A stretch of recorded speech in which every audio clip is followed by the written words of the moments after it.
ಬೆಂಗಳೂರು ಗ್ರಾಮಾಂತರ ಜಿಲ್ಲೆ ದೇವನಹಳ್ಳಿ ಪಟ್ಟಣದ ಕೋಟೆ ಸರ್ಕಾರಿ ಬಾಲಕರ ಹಿರಿಯ ಪ್ರಾಥಮಿಕ ಶಾಲೆಯ ಕಿಟಕಿಯ ಮೇಲಿನ ಸಜ್ಜಾ ಕುಸಿದು 3 ವಿದ್ಯಾರ್ಥಿಗಳು ಗಾಯಗೊಂಡಿದ್ರು.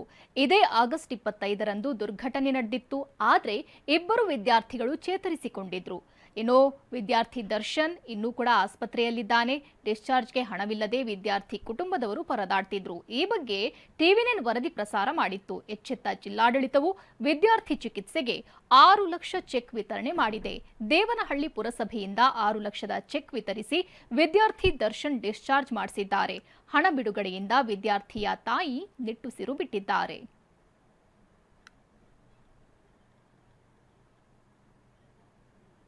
ಸರ್, ನಮಗೆ ಹಾಸ್ಪಿಟಲ್ ಬಿಲ್ ಕ್ಲಿಯರ್ ಮಾಡಬೇಕು. ಅವ್ನು ಡಿಸ್ಚಾರ್ಜ್ ಮಾಡಿ ಅಂತ ಹೇಳಿ 4 ಡೇಸ್ ಆಗಿದೆ. ಹಾಸ್ಪಿಟಲಲ್ಲಿ ಅಮೌಂಟ್ ಕಟ್ಟಿ ಅಂತ ನಮಗೆ ಹೇಳ್ತಿದ್ದಾರೆ. ನಿಮ್ಮ ಮಗು ಇರೋದು ಹಾಸ್ಪಿಟಲಲ್ಲಿ, ನೀವು ಅಮೌಂಟ್ ಕಟ್ಟಬೇಕು, ಅವ್ರು ಕಟ್ಟಲ್ಲ ಅಂತ ಹೇಳ್ತಿದ್ದಾರೆ. ಅದರಿಂದ ಬಿಲ್ ಕಟ್ಟಿದ್ರೆ ಅವ್ನು ಡಿಸ್ಚಾರ್ಜ್ ಮಾಡ್ತಾರೆ. ಇಲ್ಲಾಂದರೆ ಹಾಸ್ಪಿಟಲ್ ಡಾಕ್ಟರ್ ಏನು ಹೇಳ್ತಿದ್ದಾರೆ ಅಂದರೆ ಇನ್ಫೆಕ್ಷನ್ ಆಗುತ್ತೆ, ಅವ್ನಿಗೆ ಇದೇ ಥರ ಬಿಟ್ಟರೆ ನೀವು ಇಲ್ಲೇ ಇಟ್ಕೊಂಡ್ರೆ ಇನ್ಫೆಕ್ಷನ್ ಆಗುತ್ತೆ, ಆದಷ್ಟು ಬೇಗ ಡಿಸ್ಚಾರ್ಜ್ ಮಾಡಿ ಮನೆ ಕರ್ಕೊಂಡು ಹೋಗಿ ಅಂತ ಹೇಳ್ತಿದ್ದಾರೆ. ಬಟ್ ಅಲ್ಲಿ ಬಿಲ್ ಕ್ಲಿಯರ್ ಮಾಡಿದ್ರೆ ಮನೆ ಕರ್ಕೊಂಡು ಹೋಗೋಕ್ಕಾಗುತ್ತೆ.